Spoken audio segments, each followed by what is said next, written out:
بسم الله الرحمن الرحيم.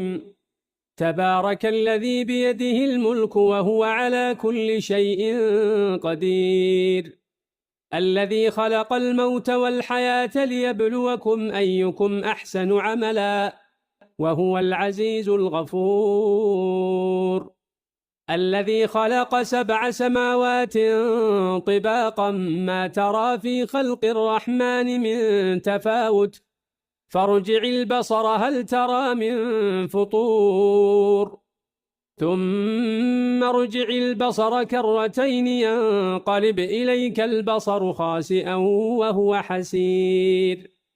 ولقد زينا السماء الدنيا بمصابيح وجعلناها رجوما للشياطين وأعتدنا لهم عذاب السعير. وللذين